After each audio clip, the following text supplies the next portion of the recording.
Salut Owen, on te connaît bien sous le pseudo Asher. Tu es le youtubeur francophone le plus suivi sur les thématiques blockchain et crypto-monnaie. Oui.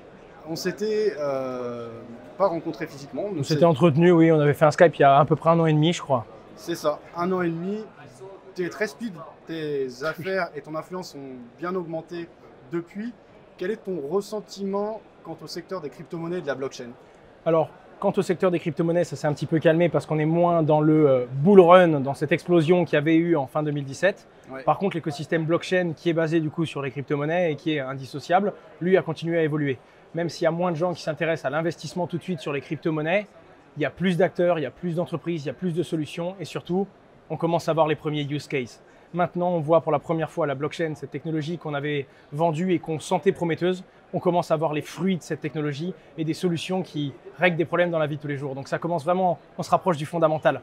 On est de moins en moins sur le potentiel et de plus en plus sur du fondamental et la technologie commence à faire ses preuves réellement. Ok. Je pense que cet événement en est un bon exemple.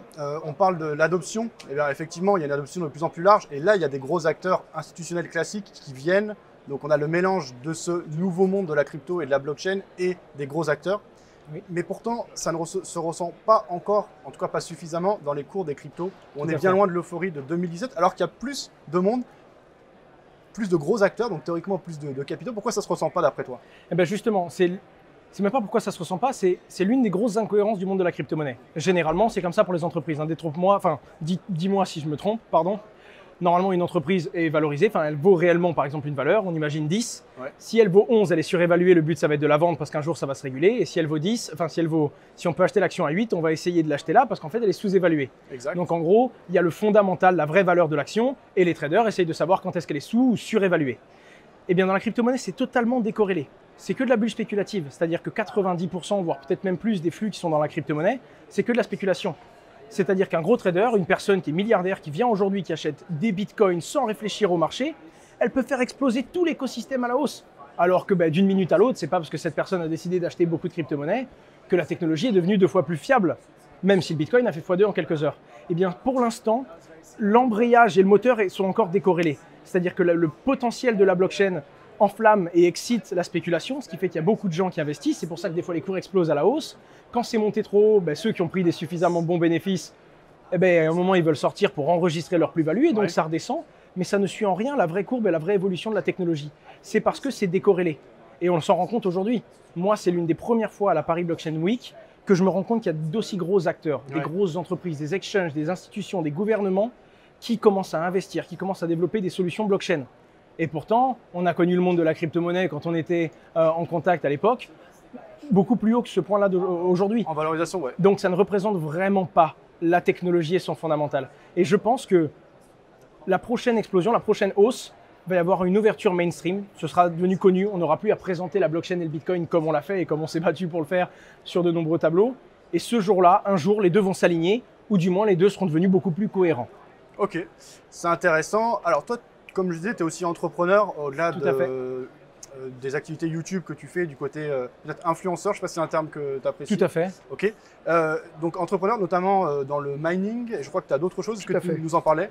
Le mining, c'est sous la casquette Just Mining, c'est Ouais. la société qu'on a créée au début.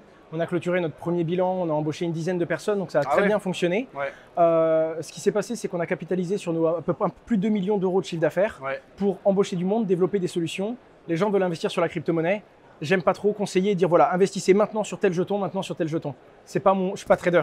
ouais. C'est pas mon travail d'analyser ce qu'il y a derrière. Surtout que la spéculation bouge tellement le marché, on peut pas vraiment dire qu'est-ce qui est bon. Et il y a des bons projets qui peuvent perdre de la valeur juste parce que c'est pas le bon moment. Ça, c'est pas mon travail. Nous, ce qu'on fait, c'est qu'on conseille aux gens d'investir sur la technologie. Pour sécuriser le Bitcoin, il y a le Proof of Work. Pour sécuriser Tezos, il y a des bakers. Pour sécuriser le réseau Police, c'est des masternodes. Nous, on fait ça. On propose aux gens comment investir dans les méthodes de sécurisation. Les réseaux masternodes, Proof of Stake, Proof of Work, c'est différentes technologies complexes. Nous, on éduque les clients. On leur dit il y a quoi comme technologie, c'est quoi leur rentabilité. Parce que si on achète une machine qui va sécuriser le Bitcoin, le but c'est que cette machine nous rapporte plus que ce qu'elle nous a coûté, évidemment. Ouais. Et on oriente les clients vers l'investissement sur cette technologie. Et d'un autre côté, sous la casquette de Asher et uniquement influenceur, ce que je fais, c'est que j'aide des produits internationaux, notamment avec un de mes partenaires qui est juste là, à prendre de l'ampleur en France, surtout à travers la francophonie, c'est-à-dire Canada, Afrique, France, Belgique, Luxembourg et Suisse. C'est mes domaines où je suis pertinent, c'est là où ma communauté me suit. Moi, j'ai plus de 90% des gens de ma communauté qui sont plus âgés que moi, donc c'est que de l'investisseur, c'est que du porte-monnaie qualifié. Et j'essaye de présenter les meilleurs projets à ma communauté, tout en vulgarisant ces explosions à la hausse et en des fois calmant le jeu quand on voit des gens qui vont dans n'importe quelle sorte d'investissement et que j'estime qu'il y a vraiment un engouement injustifié vis-à-vis de cette technologie sur ce point-là, par exemple. Ok. Du coup, un peu de responsabilité. On est dans un monde, ici en tout cas, un événement institutionnel. Oui. Toi, tu t'adresses à énormément de monde, donc aussi des particuliers. Est-ce que c'est pas un peu compliqué à gérer C'est un petit peu compliqué à gérer parce que c'est différents acteurs. Donc, on doit adopter différents discours et comprendre les différents besoins de chacun. Ouais. Les institutionnels vont faire de la représentation de l'image, de la compréhension de l'environnement pour bien le réguler. Ouais. Les entreprises, elles vont venir soit là pour faire du lobbyisme, soit elles vont venir pour chercher de l'influenceur, soit pour trouver des projets qu'elles vont pouvoir racheter ou investir. Le plus dur, ça va être de comprendre en gros ce flux. Qu'est-ce que la personne en face recherche et ensuite lui présenter les bons acteurs. En attendant, il y a de tout. C'est-à-dire que là, je suis sous la casquette de Just Mining. J'ai rencontré des gros business angels et des family office qui veulent investir dans la technologie, mais qui veulent avant tout s'éduquer. On a rencontré également des projets, des bons projets solides, mais qui ont du mal à pénétrer le marché français parce qu'ils viennent de Chine, par exemple, ou parce qu'ils viennent des États-Unis. Et le but, ça va vraiment être de... Il y a des fois, on ne peut pas accompagner les gens, surtout quand on n'a pas les compétences. Le but, c'est pas d'avaler quelque chose de trop gros qui va nous étouffer, c'est vraiment de dire voilà, là, je me sens capable, je me sens compétent et je sais que j'ai les épaules de vous accompagner. Sinon, je peux peut-être vous rediriger vers une personne compétente. Et sinon, je vous conseille de vous renseigner sur ça, ça, ça. C'est vraiment... La blockchain, c'est l'un des rares domaines où il faut essayer de faire du bien à son environnement. C'est le meilleur moyen que son environnement vous le rende en quelque sorte. Et c'est une des choses qui m'a plu dans cette technologie. Et aujourd'hui, on voit de différents acteurs vraiment qualitatifs. J'ai été surpris parce qu'il y a vraiment des grosses personnalités. Je m'attendais à ce qu'il y ait certains membres de certaines entreprises, mais pas les numéro 1, numéro 2, numéro 3. Et on voit des CEO, on voit des directeurs financiers, on voit des directeurs marketing. Ils ont vraiment joué le jeu. L'événement de Michael Amar a eu beaucoup de succès. Et franchement, j'ai passé un très bon moment et j'ai noué des super contacts. Merci Owen pour cette mise à jour, ce point. Merci à toi. Dans un an et demi. Alors. Ah, dans un an et demi alors. Merci beaucoup Fabien. Salut Owen.